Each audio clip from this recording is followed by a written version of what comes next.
Hi, love you. Welcome back to RS Academy. This is Ravi. So ఈ video వచ్చేసి most important ఎగ్జామ్కి వచ్చే questions ఈ video ద్వారా మీకు అందిస్తాను స్టూడెంట్స్. సో ఎగ్జామ్లో మీకు 7 క్వశ్చన్స్ ఇస్తారు లాంగ్స్కి, దాంట్లో మీరు 5 క్వశ్చన్స్ రాయాలి, రైట్? సో మేము ఎలా ఇస్తున్నామంటే 7 క్వశ్చన్స్కి ఇంకొక 7 క్వశ్చన్స్ యాడ్ చేస్తున్నాం. 14 క్వశ్చన్స్ మీకు ఇస్తున్నాం స్టూడెంట్స్. ఆ 14 క్వశ్చన్స్లో నుంచి 5 క్వశ్చన్స్ ఎగ్జామ్కి వస్తాయని ఎక్స్పెక్ట్ చేస్తున్నాం. సో మీరు ఎలా ప్రాక్టీస్ చేయాలంటే మెథడ్స్ మీద ఫోకస్ చేయండి అండ్ సమ్ని పర్ఫెక్ట్ అవ్వండి. ఒకవేళ సమ్ మిస్ అయినా అదే మెథడ్ మీకు ఎగ్జామ్కి వస్తారు స్టూడెంట్స్. సో మా ప్రయత్నం ఏంటంటే తక్కువ చదువుకుని మీకు ఎక్కువ మార్క్స్ రావాలి అని మా ఉద్దేశం. సో షార్ట్స్ అలా ఇస్తున్నాం, లాంగ్స్ ఇస్తున్నాం.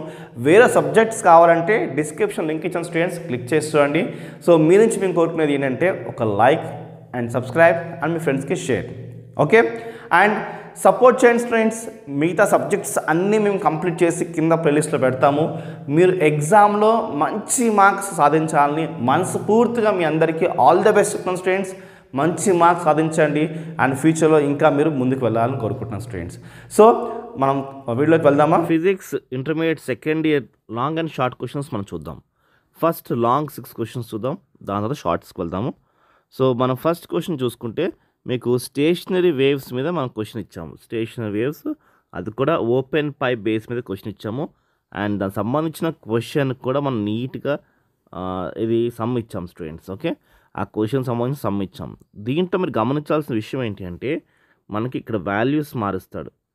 వాల్యూస్ మార్చి ఇచ్చినా మీరు సమ్ చేయగలుగుతారు. ఎప్పుడు అంటే ఫస్ట్ మీరు ఇచ్చిన సమ్ని పర్ఫెక్ట్ అవ్వండి. దీంట్లో మేజర్గా ఉండే స్టెప్స్ని బాగా గమనించండి. ఈ సమ్స్ చెయ్యండి, అప్పుడు ఎగ్జామ్లో వాల్యూ మార్చి ఇస్తే మీరు చేయగలుగుతారు.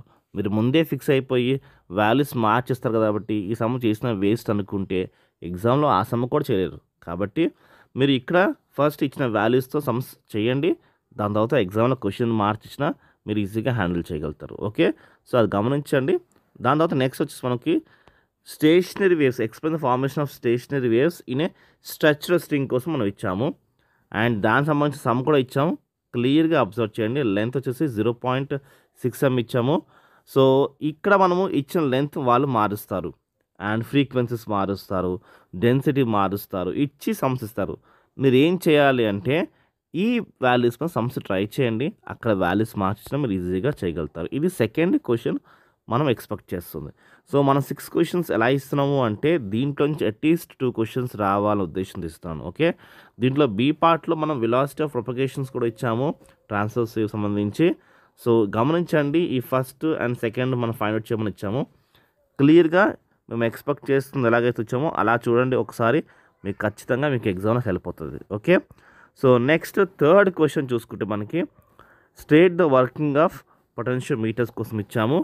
అండ్ దానికి సంబంధించిన క్వశ్చన్ అంటే సమ్, ఇదేమో థియరీ క్వశ్చన్ ఇది. అండ్ కింద సమ్ కూడా ఇచ్చాము, ఒక్కసారి చూడండి. సమ్ ఇది, ఓకే? ఈఎంఎఫ్ 1.25 V ఇచ్చాము అండ్ బ్యాక్టీరియా 0.35 సెంటీమీటర్స్ ఇచ్చాము లెంత్. చూసుకోండి ఒక్కసారి మనము ఈ క్వశ్చన్ ఈ వాల్యూస్ మార్చి ఇచ్చినా చేయగలిగే విధంగా ఒక 4 సార్లు ప్రాక్టీస్ చేయండి. ఖచ్చితంగా ఎగ్జామ్లో వాల్యూస్ మార్చి ఇచ్చినా మీరు చేయగలుగుతారు. చాలామంది ఏంటంటే ఫేస్ చేయట్లేదు, అంటే సమ్ చేయట్లేదు, ఎలాగ మార్చిస్తారు, మా వల్ల కాదు, మేము చేయలేము అనే ఉద్దేశంతో ముందే విత్డ్రా అవ్వకండి, ఓకే? సో ఎవ్వరు బ్రిలియంట్స్, ఎవ్వరు డల్లర్స్ అవ్వరు, అందరూ ఒకటే. మనం ఎంత చేస్తే మనం అంతా మెట్టు ఎదుగుతాం, ఓకే? మేము కూడా ఏంటంటే మీరు తక్కువ టైం స్పెండ్ చేసినా ఎక్కువ మార్క్స్ రావాలనే ఉద్దేశంతో మా ఛానల్ కష్టపడి క్వశ్చన్స్ ఇస్తున్నారు, ఓకే? సో ఫోర్త్ క్వశ్చన్ చూసుకుంటే మనకి state and working principles of potential metres కోసం ఇచ్చాము. సర్క్యూట్ డయాగ్రామ్స్ కావాలంటున్నాము. సో దీని బేస్ మీద మళ్ళీ మనం కింద ఒక సమ్ ఇచ్చాము, చూడండి. ఇది సమ్ చేయాల్సింది, ఓకే? మీరు ఎగ్జామ్ హాల్లో ఎగ్జాక్ట్ ఆన్సర్ రాకపోయినా మీకు పొటెన్షియల్ మీటర్ కోసం ఏం తెలిస్తే అది రాయండి. అంతేకాని నాకు ఎగ్జాక్ట్ ఆన్సర్ రాదు, నాకు ఏదో రఫ్గా వచ్చు, అది రాస్తే మార్క్స్ వస్తాయి ఏంటి అని స్కిప్ చేయకండి, రాయండి. ఖచ్చితంగా మార్క్స్ మీకైతే వస్తాయి, ఓకే? సో ఫిఫ్త్ క్వశ్చన్ చూస్తే explain the principle and working of nuclear reactor కోసం. ఇది చాలామందికి తెలుసు, మీ ఎగ్జామ్స్ కూడా మీకు వచ్చింది, చాలా చాలా ఇంపార్టెంట్, ఓకే? సో బీలో మనము సమ్ ఇచ్చాము, ఇది థియరీ, ఇది సమ్ ఇచ్చాము. గమనించండి, ఇలాంటి క్వశ్చన్స్ మీరు సగం పర్ఫెక్ట్గా ఉంటే పర్ఫెక్ట్ అవ్వండి, ఒకసారి రాయండి. నా దగ్గర స్టూడెంట్స్తో నేను ఈ క్వశ్చన్స్ పర్ఫెక్ట్ చేయించిన తర్వాత టెస్ట్ పెడుతున్నాను, అప్పుడు వాళ్ళు బాగా రాయగలుగుతున్నారు. మీరు కూడా సెల్ఫ్ టెస్ట్ ట్రై చేయండి, బాగా రాయగలుగుతారు. ఓకే, 6th క్వశ్చన్ చూద్దాము, దాని తర్వాత షార్ట్స్కి వెళ్దాము. So what is radio activity కోసం ఇచ్చాము, నేను లాస్ కూడా రాయమని చెప్పి ఇక్కడ ఇచ్చాము. నీట్గా చూడండి క్వశ్చన్ని. ఓకే, సో చాలా చాలా ఫెమిలియర్ అండ్ ఇంపార్టెంట్ క్వశ్చన్, మీకు అలవాటున్న క్వశ్చన్సే. మీరు చూడలేదంటే ఒకసారి రివైజ్ చేయండి, పర్ఫెక్ట్ అయిపోతారు ఈజీగా. ఓకే, ఇక్కడితో 6 క్వశ్చన్స్ మనకి ఫినిష్ అయిపోయినాయి. దీంట్లో నుంచి 2 క్వశ్చన్స్ మనం ఎక్స్పెక్ట్ చేస్తున్నాము. ఓకే, సో బాగా ప్రిపేర్ అవ్వండి, మీరు అప్రాక్సిమేట్గా వచ్చినా ఈజీగా రాయగలుగుతారు ఎగ్జామ్లో. ఓకే, ఫిజిక్స్లో మనం షార్ట్ క్వశ్చన్స్ చూస్తున్నాము. ఫస్ట్ క్వశ్చన్ మనం మిరేజ్ కోసం ఇచ్చాము. మీకు తెలుసు ఫార్మేషన్ ఆఫ్ మిరేజ్ అనేది మీకు చాలా ఫెమిలియర్ క్వశ్చన్ అది. అండ్ సెకండ్ వచ్చేసి సింపుల్ మైక్రోస్కోప్ కోసం ఇచ్చాము. అండ్ చూడండి, neat label diagram and explain the formation of image in a simple microscope. మీకు చాలా సింపుల్ క్వశ్చన్. ఫిజిక్స్ ఎక్కడ మనకు ఇబ్బంది అనిపిస్తుంది అంటే ఆన్సర్స్ గుర్తుండవు, అది మెయిన్. సో దాన్ని ఓవర్కమ్ చేయాలంటే తక్కువ ఆన్సర్స్ని ఎక్కువ పర్ఫెక్ట్ అవ్వడం బట్టి మనకి కొన్ని ఆన్సర్స్ కాబట్టి ఎక్కువ పర్ఫెక్ట్ అవ్వచ్చు, ఈజీగా గుర్తుంటుంది. ఎక్కువ ఆన్సర్స్ మీద అంత ఈజీగా గుర్తుండదు, కాబట్టి కొన్ని ఆన్సర్స్ ఇచ్చాము. గమనించండి, ఈ క్వశ్చన్స్ చేయండి, తక్కువ ఆన్సర్స్ ఈజీగా ఎగ్జామ్ వరకు గుర్తుంటే బాగా రాయగలుగుతారు. ఓకే, సో నెక్స్ట్ క్వశ్చన్ చూడండి, derive the expression for the intensity అని మనం క్వశ్చన్ ఇచ్చాము. జీరో ఇంటెన్సిటీ, మ్యాక్సిమము, మీకు ఈ క్వశ్చన్ ఐడియా ఉందనుకుంటున్నాను. సో చూడండి ఒకసారి. ఓకే, 4th క్వశ్చన్ చూడండి, principles of conservation of energy and diffraction phenomena. So ఒక్కసారి మీకు ఈ క్వశ్చన్ వచ్చిందా లేదా చెక్ చేసుకోండి, రాకపోతే మాత్రం పర్ఫెక్ట్గా ప్రాక్టీస్ చేయండి, ఖచ్చితంగా మీకు మంచి మార్క్స్ వస్తాయి. Okay, next drive the equation for the couple acting on the electric dipole in uniform electric field. Okay, ఇది 5th క్వశ్చన్గా ఇచ్చాము. రైట్, 6th క్వశ్చన్ చూసుకుంటే మనకి derive the expression for the intensity of electric field and point on the actual line కోసం మనం ఇచ్చాము. చాలా చాలా చాలా ఇంపార్టెంట్, మైండ్లో పెట్టుకోండి ఈ point. Okay, next 7th question చూసుకుంటే మనం ఫార్ములా డ్రైవ్ చేయాలి. Drive the formula for equivalent capacitance కోసం ఇచ్చాము, అది కూడా కనెక్టెడ్ ఇన్ ద సిరీస్ ఇచ్చాము. మీకు ప్యారల్ కూడా ఒకసారి చూసుకోండి, నథింగ్ టు వరీ. మనం కనెక్షన్ సిరీస్ ఇచ్చాము, ప్యారల్ కూడా మీరు చూసుకోండి. ఓకే, నెక్స్ట్ 8th క్వశ్చన్ చూసుకుంటే ఇది కూడా derive and expression for the electric potential due to point charge. ఈ క్వశ్చన్ మనం 8th క్వశ్చన్గా ఇచ్చాము. ఓకే, 9th క్వశ్చన్కి వెళ్దామా.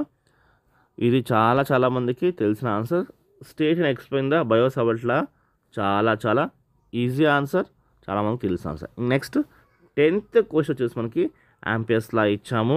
లాస్ మీకు ఏమైనా ఉంటే సో ఒక్కసారి రివైజ్ చేయండి, ముఖ్యంగా యాంపియర్స్ లా మీద ఎక్కువ ఫోకస్ చేయండి. Okay, next describe the ways in eddy current okay are use to advantage. Okay, so ఈ క్వశ్చన్ ఎడీ కరెంట్ కోసం చూసుకోండి. Okay, so most familiar questions and important క్వశ్చన్సే మేము అందిస్తున్నాం స్టూడెంట్స్. ఓకే, 12th క్వశ్చన్ చూసుకున్నాము. ఈఎంఎఫ్ బేస్ మీద మనం ఇచ్చాము ఈ question, perpendicular to the plane of motion ఇచ్చాము. ఏంటి, సో ఈ క్వశ్చన్ మనకి అంతకుముందు కూడా చాలాసార్లు రిపీట్ అయిన question. Okay, next Bohr's theory of hydrogen atom. Okay, అది కూడా లిమిటేషన్స్ కావాలి మెయిన్గా. ఏంటి లిమిటేషన్స్ ఏమని మనం ఇక్కడ ఇచ్చాం స్టూడెంట్స్. 13th క్వశ్చన్ చూసుకుంటే. ఓకే, 14th క్వశ్చన్ చూసుకుందామా. Explain the different types of spectral lines. Okay, so different, మీకు ఆల్రెడీ 10th కూడా టచ్ ఉన్న టాపిక్ ఇది. ఓకే, నెక్స్ట్ 15th క్వశ్చన్ చూసుకుంటే సెమీ కండక్టర్స్ డయోడ్స్ కోసం ఇచ్చాము. Half wave rectifier. ఒక్కసారి ఫుల్ వేవ్ రెక్టిఫైర్ కూడా చూడండి, హాఫ్ వేవ్ రెక్టిఫైర్ అయితే మేము ఇచ్చాము. ఓకే, 16th క్వశ్చన్ చూసుకుంటే explain the working of LED which are its advantages కోసం ఇచ్చాము. సో మెయిన్గా ఈ 16 క్వశ్చన్స్ ప్రిపేర్ అవుతాయి మీరు. మేము 8 క్వశ్చన్స్ ఎగ్జామ్కి వస్తాయి, కానీ మనకి చాయిస్ లేకుండా 6 క్వశ్చన్స్ చాలు. కాబట్టి ఈ 16 క్వశ్చన్స్లో 6 క్వశ్చన్స్ అయినా అట్లీస్ట్ టచ్ అవుతాయి అని మా ఉద్దేశంతో మేము ఈ ప్రిపరేషన్స్ చేసాం. ఓకే, తక్కువ క్వశ్చన్స్తో ఎక్కువ మార్క్స్ అచీవ్ చేయాలనే ఉద్దేశంతో మనం ఇది ప్రిపరేషన్ చేసాము. కింద డిస్క్రిప్షన్లో లింక్ ఇచ్చాను స్టూడెంట్స్, మిగతా వీడియోస్ ఒకసారి చూడండి. బాయ్.